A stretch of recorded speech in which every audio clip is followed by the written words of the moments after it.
समझ नहीं आ रहा अपने सैलरी इंक्रीमेंट का क्या करूं। बेटा इतना क्या सोच रहा है? अपने म्यूचुअल फंड्स के एसआईपी का टॉप अप करा ले। This is the right time. क्या? समझ में नहीं आया। बेटा इतना क्या सोच रहा है? अपने म्यूचुअल फंड्स का एसआईपी टॉपअप करा ले। This is the right time. अब समझा।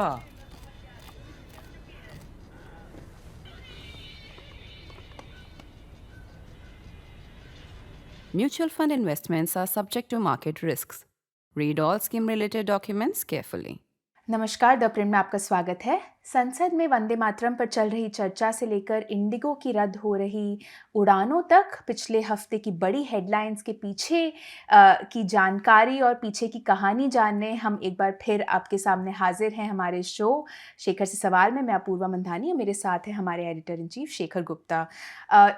शो की शुरुआत करने से पहले आप सभी से माफ़ी मांगना चाहूँगी कि हम पिछले हफ्ते इस शो कर आप तक नहीं पहुँचा पाए थे। हमने रिकॉर्ड तो किया था शो, आपके सारे सवालों का जवाब भी दिया था शेखर ने, लेकिन कुछ तकनीकी खराब भी कुछ कभी कभी होता है, फाइल साल में करप्ट एक बार जी। कोई फाइल करप्ट हो जाती है, तो फिर वो ऐसे ही हुआ एक एक्सीडेंट, तो हम नहीं आपको दिखा पाए जी। पर आज उसमें ऐसे हुआ कि मेरे जवाब तो सब आ गए फाइल में, लेकिन अपूर्वा के सवाल नहीं आए। जी जी, पर आपके सवाल व्यर्थ ना जाए इसलिए हम इस एपिसोड में आपके सवाल जरूर लेंगे। शेखर, पहला सवाल आ रहा है अंकुर का। वो बोल रहे हैं कि वंदे मातरम पर संसद और देश में जो नई बहस छिड़ी है, क्या ये हमारे राष्ट्रीय गीतों को लेकर अलग अलग सोच को दर्शाती है या फिर ये एक राजनीतिक मुद्दा बन के रह गई है? देखिए, राजनीतिक मुद्दा बनाया जा रहा है क्योंकि जो हमारा स्वाधीनता संग्राम है वो उसमें पॉलिटिक्स थी, वो पॉलिटिकल था। और ये भी हुआ कि स्वाधीनता संग्राम का काफ़ी क्रेडिट जो था वो कांग्रेस पार्टी को मिला। कांग्रेस एक फ्रीडम मूवमेंट था, वो जी। बाद में पॉलिटिकल पार्टी बन गई, तो उसने बहुत दिन राज किया। अभी भी वो हमारी दूसरी सबसे बड़ी पॉलिटिकल पार्टी है। तो जो स्वाधीनता संग्राम है उसके अंदर भी बहुत डिबेट थी कि कैसा भारत बनेगा, हिंदू बनेगा, सेकुलर बनेगा, या किसकी इमेजिनेशन, सोशलिस्ट बनेगा जी। या कैपिटलिस्ट बनेगा। उस ज़माने में ज़रा सिंपलिस्टिक बातें थी, सोशलिस्ट कैपिटलिस्ट बीच की बात इतनी नहीं थी, लेकिन सबका ये था कि एक तरह से गणतंत्र बनेगा, रिपब्लिक बनेगा और डेमोक्रेसी बनेगी। लेकिन उसके अलावा बहुत कॉन्टेस्टेशन थी। तो वो जो कॉन्टेस्टेशन थी वो कांग्रेस पार्टी के अंदर भी थी, और कांग्रेस पार्टी के अंदर भी एक लेफ्ट था और एक राइट था। तो नेहरू जी लेफ्ट की तरफ थे, वो पूरा लेफ्ट नहीं थे लेकिन लेफ्ट की तरफ थे। काफ़ी लोग उनसे भी लेफ्ट थे, लेकिन बहुत लोग राइट थे कांग्रेस पार्टी में। पुरुषोत्तम दास टंडन लास्ट थे, लेकिन उसके पहले जैसे मदन मोहन मालवीय वगैरह, लाला लाजपत राय भी थे। इन सब लोगों का असर था फ्रीडम मूवमेंट के ऊपर, ये लोग राइट के थे। तो वो जो इंडियन नेशनलिज्म इवॉल्व हुआ वो भी लेफ्ट राइट बेसिस पे हुआ उस समय। तो उसमें उसी डिबेट को खोल के सच्चाई है कि आरएसएस का कोई इतना बड़ा रोल नहीं था फ्रीडम मूवमेंट में। जी। ना आरएसएस का, ना हिंदू महासभा का, सावरकर का अपना रोल था, लेकिन ऑर्गेनाइजेशंस का इतना बड़ा रोल नहीं था। तो अब इस बात को खोला गया है ये दिखाने के लिए कि देखिए, आपने शुरू से एक ऐसी फॉर्मुलेशन बनाई कि भारत एक हिंदू राष्ट्र ना बन पाए, और भारत का जो हिंदू ओरिजिन था उसको आपने अंडरमाइन किया। ये बीजेपी कोशिश कर रही है। अब ये कांग्रेस और बाकी जो अपोजिशन की फोर्सेस हैं उनके लिए है इस बात को डिफेंड करना और अपना केस बनाना कि देखिए ये सेकुलर देश था, सेकुलर ही बनना था, क्योंकि इसको एक साथ रहना था। तो उसमें फिर बीजेपी बोलेगी एक साथ तो अपने रख पाए, पाकिस्तान बन गया, लेकिन फिर भी आप देखिए कि पाकिस्तान कहाँ पे है, बांग्लादेश कहाँ पे है, भारत इस समय कहाँ पे है। तो जो भारत की इमेजिनेशन थी वो उनसे बेहतर रही। तो अब तो बीजेपी भी नहीं कहती है कि संविधान में से सेकुलर निकाल दिया जाए, लेकिन बार बार ये कहा जाता है कि आपने, क्योंकि बीजेपी का कांग्रेस के ऊपर पुराना चार्ज यही है कि आप माइनॉरिटीज़ की अपीजमेंट करते हैं और तुष्टीकरण जिसको बीजेपी कहते हैं। अच्छा, जी। हम जी सब लोग इस बात में गिल्टी हैं। एक हिपोक्रेसी है कि हम माइनॉरिटीज़ कहते हैं, माइनॉरिटीज़ नहीं, सब माइनॉरिटीज़ की बात नहीं है। कोई सिखों की, बुद्धिस्ट की, क्रिश्चियंस की बात नहीं कर रहा है, मुस्लिम्स की बात कर रहा है।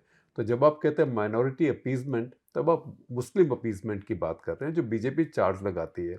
अब मुस्लिम बीजेपी को जहाँ तक ये वोट नहीं देते हैं, तो ये वो पॉलिटिक्स है जिसको कि बीजेपी आइडियोलॉजिकल डिबेट में लेके आई है अभी वंदे मातरम के थ्रू। उसमें फ़र्क ये है कि जो पहले 2 स्टैंज़ा हैं वंदे मातरम के, जी। सुजलाम सुफलाम मलयज शीतलाम शस्य श्यामला मातरम, हम सब गाते हैं, स्कूल में हम गाते रहे हैं। ये थोड़ा सिंपल आपकी मदरलैंड का डिस्क्रिप्शन है। जो अगले 2 हैं वो ऐसे लगता है कि जैसे कोई देवी का डिस्क्रिप्शन है। तो उसमें जो मुस्लिम समुदाय था उनको ऑब्जेक्शन था। तो बीजेपी का कहना ये है कि आप उस ऑब्जेक्शन को माने और वो मान के जो हमारा राष्ट्रगान था उसको आपने अंडरमाइन किया।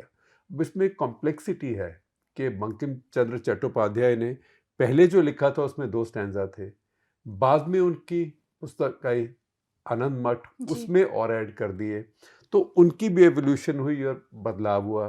तो ये सब डिबेट है, ये बहुत पुरानी बात है, लेकिन उसको फिर से खोल के बीजेपी ने अभी इसलिए उखाड़ा है कि एक तो कांग्रेस पार्टी को जो वो प्रो मुस्लिम करके, आप देखिए कि प्रधानमंत्री ने अभी एक अपने भाषण में कहा, उन्होंने कहा कांग्रेस पार्टी मुस्लिम लीगी माओइस्ट पार्टी है।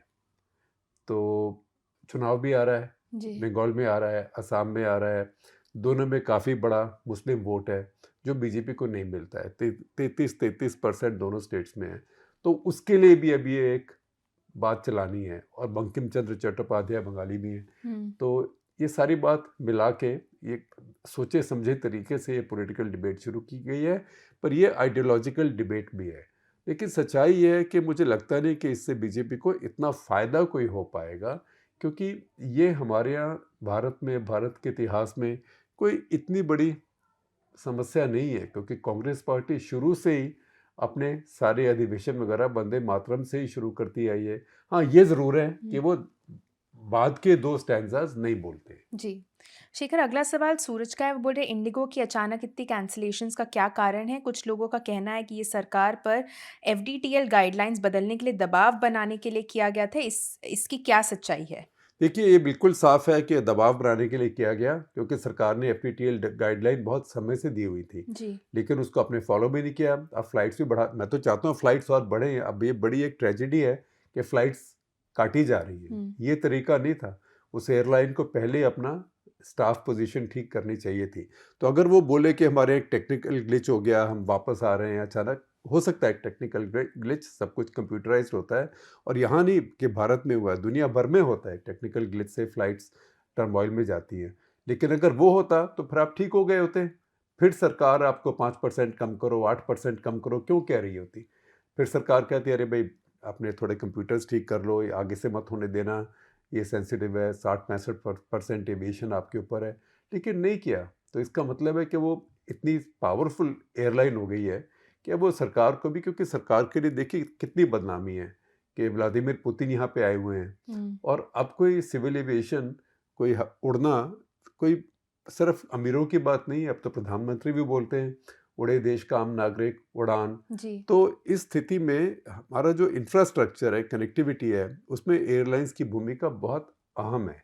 तो उसमें ये सिचुएशन क्रिएट करना, जबकि बिल्कुल हैवी टूरिस्ट सीज़न आ रहा है। मैंने बहुत चीज़ें देखी है इंडिया में एरोगेंट, लेकिन उस एरोगेंस में ये एक मेरे ख्याल टॉप में होगा कि जो करना है कर लो, जानता नहीं मेरा बाप कौन है, राइट? तो ये मोदी सरकार के साथ पहली बार हुआ है कि मोदी सरकार को घुटने भी टेकने पड़े। शेखर, इसी से जुड़ा एक और सवाल है। राजन पूछ रहे हैं कि एविएशन सेक्टर में डिओपली क्यों है? क्या सरकार को इसके बारे में कुछ करना चाहिए? नहीं, देखिए सरकार को कुछ नहीं करना चाहिए। डिओपली क्या है? सरकार ने एक ओपन मार्केट सिचुएशन क्रिएट कर दी है। अब एविएशन में बहुत इन्वेस्टमेंट चाहिए। सरकार की अपनी एयरलाइन थी, ये भी नहीं कह सकते कि सरकार मार्केट को डिस्टॉर्ट कर रही है। सरकार ने अपनी एयरलाइन भी बेच दी है। अब ये दोनों एयरलाइंस को compete करना है। पहली बात तो है कि एयर इंडिया को ठीक ठाक करके अपने आप को, ताकि वो मार्केट शेयर के लिए इंडिगो से लड़ सके। और जो बाकी एयरलाइंस आ रही हैं, आकाशा है, आकाशा अब इतनी छोटी भी नहीं है, वो थोड़ी बड़ी है और लगता है उसके पास कैपिटल है, क्योंकि एविएशन जो है ये कैपिटल इंटेंसिव एक बिजनेस है। इसमें जो मार्केट लीडर होते हैं वो कमाई करते हैं, बाकी लोग फिर पीछे रह जाते हैं और ख़त्म हो जाते हैं। जी। अब जब मैं मार्केट लीडर कहता हूँ तो ये नहीं कि सारे देश में एक मार्केट लीडर हो। इंडिया का बहुत बड़ा मार्केट है, उसमें कई तरह के मार्केट्स होंगे। एक बिल्कुल जैसे कि इकोनॉमी क्लास फ्लाइंग का, जो अब तक इंडिगो था, और उसी में मोरलेस स्पाइस जेट भी था, उसी में मोरलेस गो एयर भी था। उसमें एक और फिर जगह खाली होती है एक प्रीमियम एयरलाइन की, जैसे कि एयर इंडिया है। इस समय उसकी मोनोपोली है प्रीमियम एविएशन में। तो ऐसे ही कई एयरलाइन आ सकती हैं। भारत इतना बड़ा देश है जो रीजनल हो सकती हैं। कोई साउथ में किसी के पास 40-50 जहाज़ हों, साउथ में हर जगह को वो कनेक्ट कर रहा है। ऐसे ही किसी के यूपी, बिहार, दिल्ली वगैरह में हो। तो ये मुझे लगता है समय लगेगा इसका आगे आने में। इस समय 2 एयरलाइंस हैं, उसमें इंडिगो बहुत बढ़ गई है और इंडिगो भारत की बहुत बड़ी सक्सेस स्टोरी है। इसलिए अफसोस की बात है कि उसने ऐसी मैस अपने लिए एक बना ली है, क्योंकि ये ब्रांड डिस्ट्रक्शन हुई है इंडिगो की। इस ब्रांड से रिकवर करते हुए उनको समय लगेगा, क्योंकि फ्लाइट्स कैंसिल होना, किसी को इन्फॉर्म नहीं करना, लोग अपनी शादी में जा रहे हैं, शादी जूम पे करा रहे हैं फिर, तो ये सब बातें हैं जो उनको बाद में आके हॉन्ट करेंगी। और ये इंडिगो के अपने मैनेजमेंट को सोचना चाहिए और इंडिगो के बोर्ड को सोचना चाहिए, क्योंकि ये शेयर होल्डर के लिए भी बहुत बड़ा लेट डाउन है।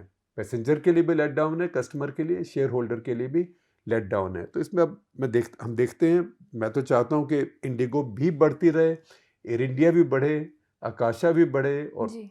अगर ठीक ठाक हो जाए तो स्पाइस जेट भी अपने आप को रिकवर कर पाए, क्योंकि उसको भी एक बड़ा सेटबैक हुआ, क्योंकि उन्होंने 737 मैक्स ऑर्डर किए थे बहुत बोइंग से, जो जहाज़ डिलीवरी होने से रह गए।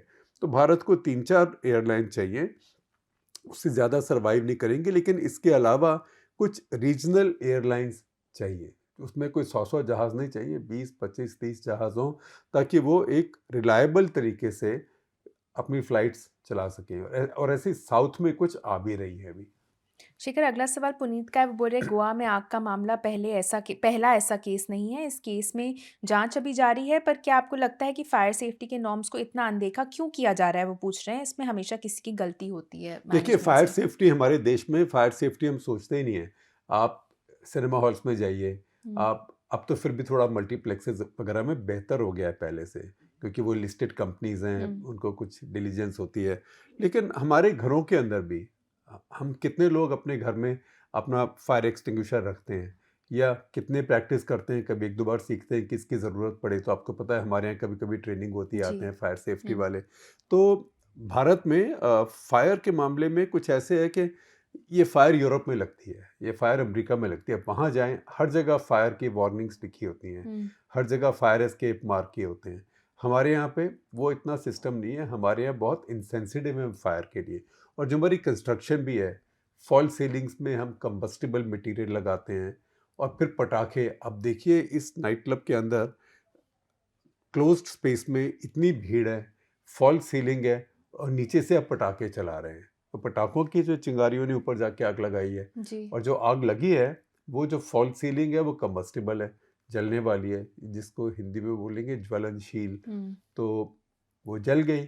तो हमारे यहाँ फायर की, आग की अवेयरनेस नहीं है, आग की नहीं है, इलेक्ट्रिक सेफ्टी की नहीं है। हमारे यहाँ बिजली का शॉक लगने से बहुत लोग मरते हैं, नहीं मरने चाहिए। अगर आपके यहाँ प्रॉपर अर्थिंग हो, और आप ध्यान रखें कि चप्पल पहन के, जूते पहन के, रबर का कुछ गीला ना हो, तो किसी को करंट नहीं लगना चाहिए। लेकिन फिर भी हमारे यहाँ बहुत ज़्यादा है। हमारे यहाँ इलेक्ट्रिक कनेक्शंस ढीले हैं, उनसे आग लगती हैं बहुत ज़्यादा से ज़्यादा आग हम कहते हैं बिजली के शॉर्ट सर्किट से हुई। वो लापरवाही से ही होती है, क्योंकि लोड कैलकुलेशन होनी चाहिए किसी से कि इस बिल्डिंग में इतना लोड है, इतने एसी हैं, इतने हीटर्स हैं, तो इसकी वायरिंग ऐसी होनी चाहिए, और इसके सर्किट ब्रेकर्स कितने अच्छे होने चाहिए। तो ये सारी बातें हैं जो हमारे देश में हम पूरा ध्यान नहीं रखते हैं। शेखर, अगला सवाल, इनका यूज़र नेम एंडल है। बोल रहे हैं कि राष्ट्रपति पुतिन की, हल्का लंबा सवाल है, राष्ट्रपति पुतिन की भारत यात्रा को लेकर मचे शोर शराबे, और इस मामले में तो ये जायज़ भी है। इसके बीच में बीजिंग में राष्ट्रपति शी जिनपिंग द्वारा फ्रांस के राष्ट्रपति मैक्रोन के भव्य स्वागत से हैरान हूँ, खासकर टाइमिंग और फोटो ऑप से, जिसका भारतीय मीडिया में नेग्लिजिबल जिक्र है, शायद प्रिंट पर भी नहीं। ये देखते हुए कि ये सभी बैठकें चेस बोर्ड की तरह काफ़ी पहले से तय की जाती हैं, जिसमें सभी इंटरेस्टेड देशों की जनरल अवेयरनेस होती है और पिछले कुछ सालों में भारत की फ्रांस पर तेज़ी से बढ़ती निर्भरता को देखते हुए क्या टाइमिंग क्यूरियस नहीं लगती? लगभग सेम डेट्स भी थी। हालांकि मुझे नहीं लगता कि फ्रांस भारत को कोई संकेत भेज रहा है। हो सकता है कि शी जिनपिंग भारत की कुछ समय से चल रही दोहरी राजनीति में सेंध लगाने की अपनी क्षमता का संकेत दे रहे हों। चीन को फ्रांस से किसी चीज़ की ज़रूरत नहीं हो सकती, लेकिन वे फ्रांस पर भारत के साथ अपने सहयोग को धीमा करने के लिए दबाव डाल सकते हैं, भले ही ये यूक्रेन में राष्ट्रपति पुतिन की परियोजनाओं का सार्वजनिक रूप से विरोध क्यों ना करता हो। क्या एसजी सर इस साइड डेवलपमेंट के बारे में कोई जानकारी दे सकते हैं? देखिए, जो ये विजिट होते हैं दौरे होते हैं, ये बहुत पहले फैसला किया होता है। अचानक लोग नहीं जाते कि आज पुतिन जा रहा है तो मैं वहाँ जाता हूँ, या हम मैक्रोन को बुलाते हैं। और पुतिन भी अचानक नहीं आए।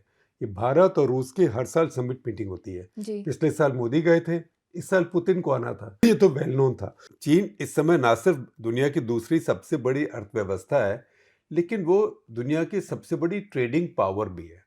तो हर किसी को उनसे चीज़ें खरीदनी भी होती हैं, उनको बेचनी भी होती हैं। फ्रांस को भी है, जी। एक दूसरे की मदद नहीं करनी, लेकिन बेचना होता है। दूसरा, फ्रांस और चीन दोनों P5 पावर्स हैं, ये चीज़ हमें भूलनी नहीं चाहिए। P5 कौन है?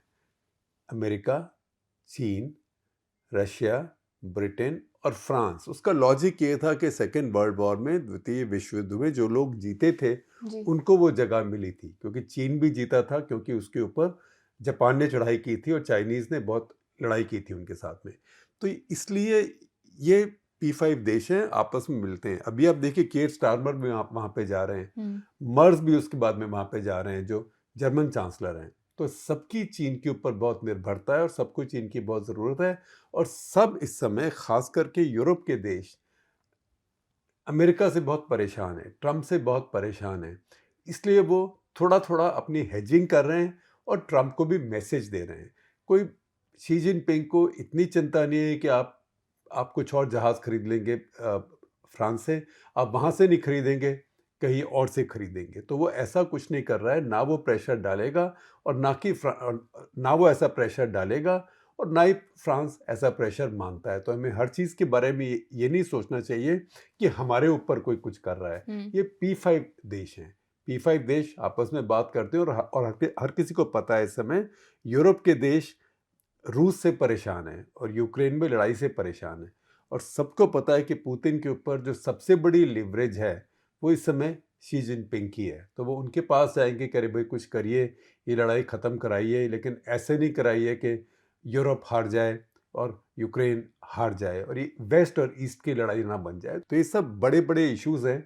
इसमें इतना सिंपल कुछ नहीं है कि शी जिनपिंग ने बुला के बोले यार तुम इंडिया को और रफाल क्यों दे रहे हो, ऐसे नहीं होता। शेखर, अगला सवाल तपेश मजुमदार का है। वो बोल रहे हैं कि फ्लाइंग क्रेमलिन तो पालम टेक्निकल एरिया में आ गया, और क्या अब एयरफोर्स 1 भी ऐसा ही करेगा? भारत अचानक अंतर्राष्ट्रीय टीवी और खबरों की सुर्खियों में आ गया है। देखिए, भारत अचानक नहीं आया है। मैं अब तपेश जी आपको बताऊं, ये सब प्लान्ड चीज़ें हैं, क्योंकि हम वही सुर्खियां देखते हैं जिनमें हम फीचर करते हैं। तो ये सब प्लान्ड चीज़ें हैं।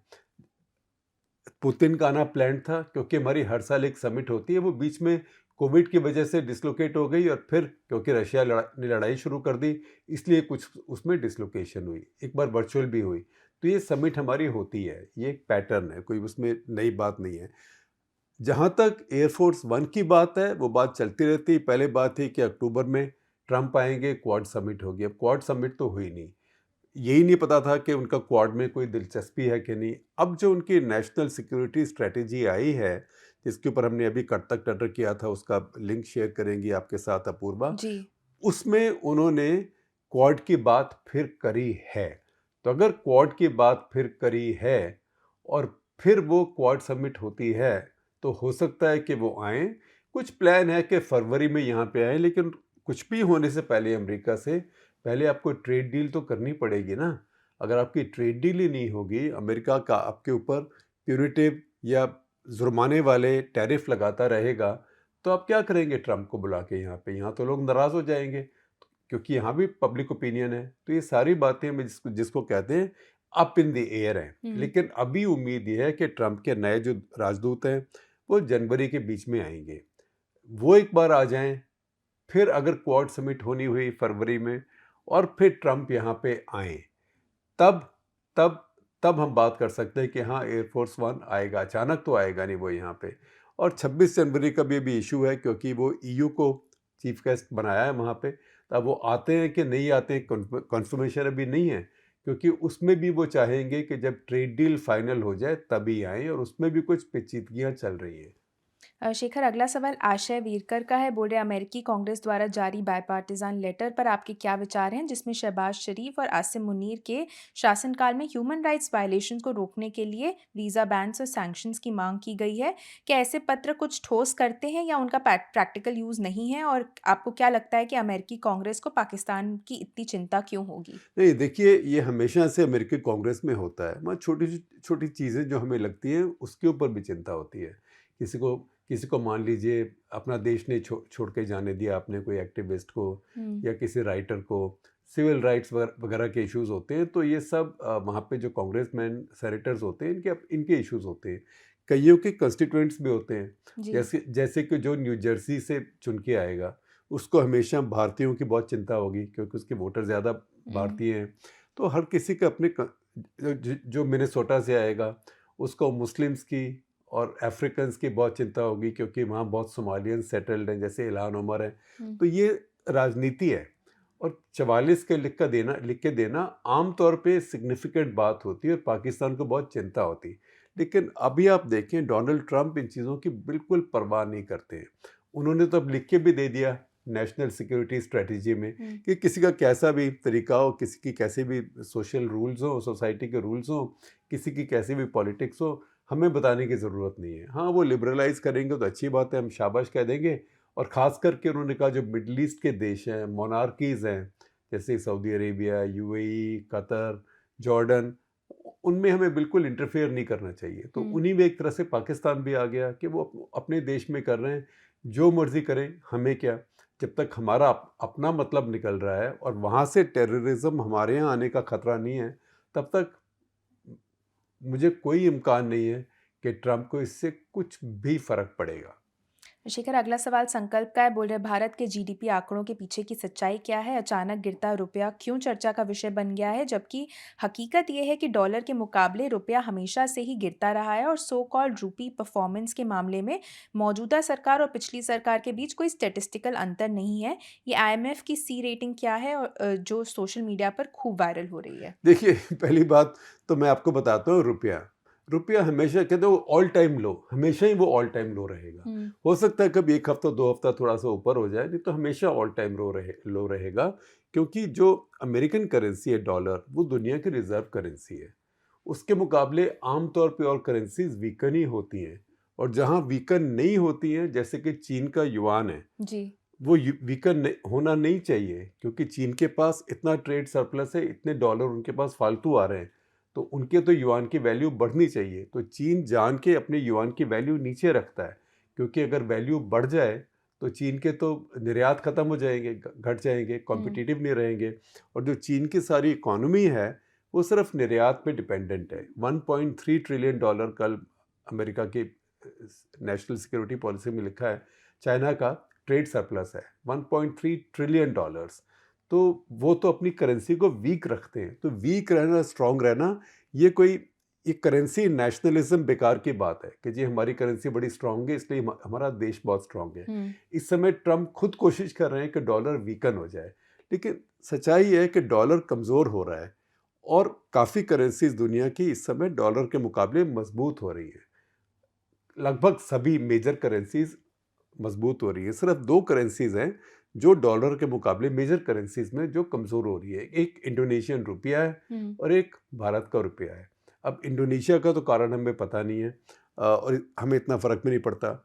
भारत का जो हो रहा है उसमें कई कारण हैं। एक तो ये कि भारत का ट्रेड डेफिसिट बढ़ गया है, मर्चेंडाइज ट्रेड डेफिसिट बढ़ गया है, क्योंकि हमारे कुछ एक्सपोर्ट्स कम हुए हैं और कुछ एरियाज़ में हमारे इंपोर्ट्स एकदम ज़्यादा बढ़ गए हैं। जैसे कि हमारे यहाँ सोना और चांदी, उसका आयात बहुत बढ़ा है। उसके 2 कारण हैं। एक कारण यह है कि इस साल दिवाली पहले आई, तो वो सोना, धनतेरस भी पहले आया, तो 1 महीने पहले आ गया, तो वो सब पहले निर्यात हो गया, जो कि थोड़ा बाद में होता, तो वो इफ़ेक्ट अभी आया। दूसरी बात ये है कि लोगों को लगता है कि स्टॉक मार्केट हमारे स्टैग्नेंट है बहुत समय से। निफ्टी अगर आप देखें तो मैं कहीं पढ़ रहा था कि डॉलर टर्म्स में निफ्टी का रिटर्न 2025 में ज़ीरो है। रुपए में आपको लगता है बढ़ गया, जी। लेकिन डॉलर टर्म्स में ज़ीरो है। तो लोगों को लगता है कि मेरे को सेफ्टी भी रहे, मेरे को वैल्यू बढ़ भी जाए। दुनिया में गोल्ड का दाम बढ़ रहा है, सिल्वर का भी बढ़ रहा है, तो लोगों ने काफ़ी फिजिकल गोल्ड और सिल्वर खरीद लिया।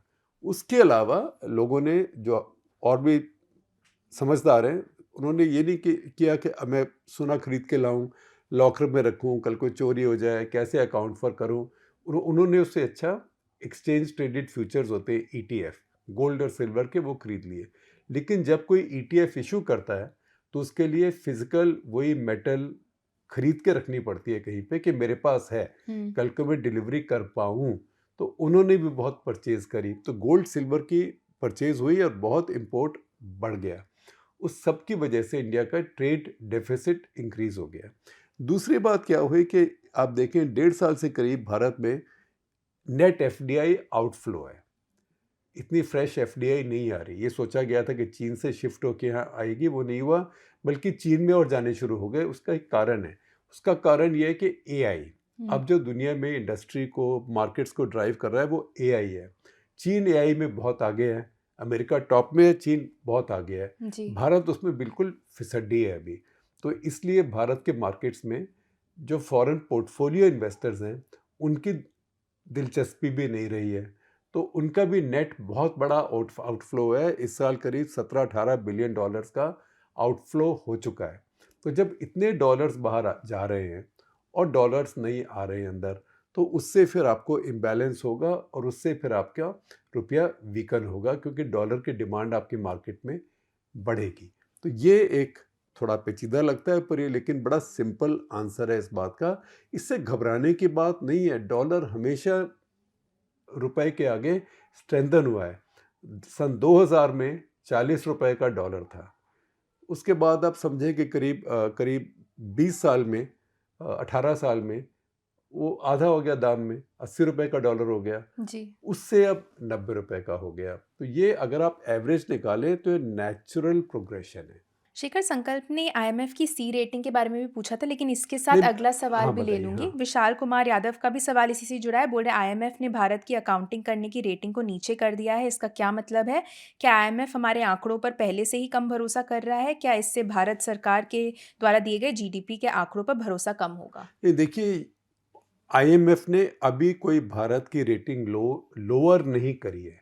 भारत की रेटिंग जो थी वही है, 2006 से यही है। जी। और जो सवाल वो उठाते हैं वो यही सवाल उठाए जा रहे हैं, इसमें कोई नई बात नहीं है।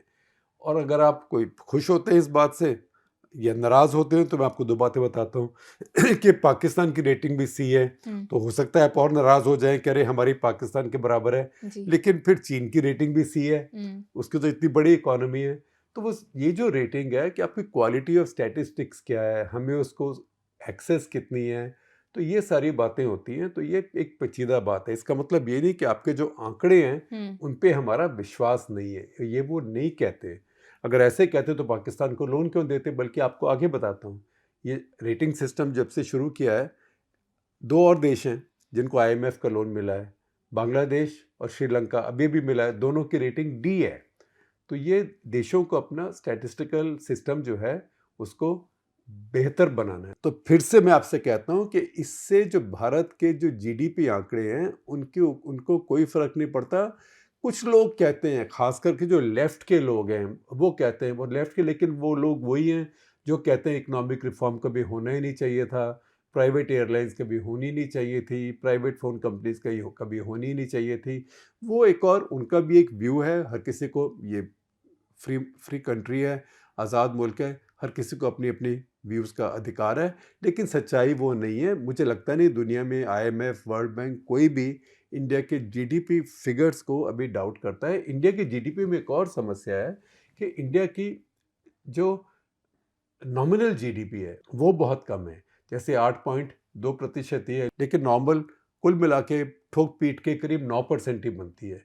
इसका मतलब इन्फ्लेशन आपके यहाँ बहुत कम है। थोड़ा इन्फ्लेशन चाहिए जिससे कि आपकी इकोनॉमी का एक्सपेंशन हो। और इन्फ्लेशन इतना कम इसलिए कि लोग खर्च नहीं कर रहे हैं और कंपनियां भी इन्वेस्ट नहीं कर रही हैं और सरकार भी खर्च नहीं कर रही है। तो ये सब चीज़ें चिंता का विषय है। शिखर, आज का आखिरी सवाल लूंगी। राहुल शाह का सवाल है, बोल रहे क्या आप मानते हैं कि लेबर कोड्स प्रधानमंत्री मोदी के रिफॉर्मिस्ट मोजो का प्रतीक हैं? क्या आपको लगता है कि वे स्ट्रक्चरल रिफॉर्म में विश्वास रखते हैं या शायद इंदिरा गांधी की तरह स्टेटिस्ट और सोशलिस्ट हैं? अंत में, क्या आपको राहुल गांधी और प्रधानमंत्री मोदी के बीच इकोनॉमिक टर्म्स में कोई महत्वपूर्ण पॉलिसी डिफरेंस दिखाई देता है? शायद वे दोनों जितना समझते हैं उससे कहीं ज़्यादा समान है। देखिए, भारत की एक राजनीति है, जो भारत की राजनीति है, चाहे वो लेफ्ट हो चाहे राइट हो, सोशली वो उसकी जो जड़ें हैं वो सोशलिज्म के अंदर है। हमारे संविधान में लिखा भी हुआ है प्रियम्बल में सोशलिस्ट। जी। और हर किसी को लगता है कि सोशलिज्म वोट लाता है, तो बात सब सोशलिज्म की करते हैं।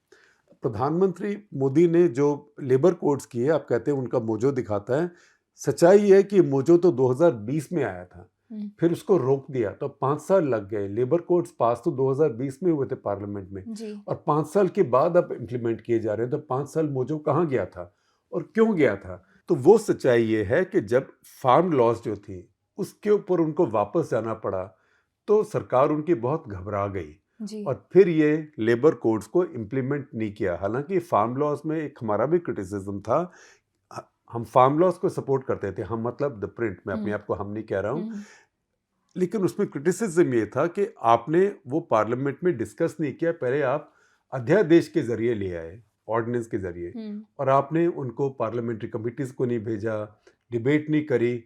वो किया होता तो लोगों में इतना शुभा नहीं होता। लेबर कोड्स पार्लियामेंट में डिबेट हुए, पार्लियामेंट्री कमिटीज पे गए, उसके बाद आए, फिर भी आप लेके 5 साल बैठ गए।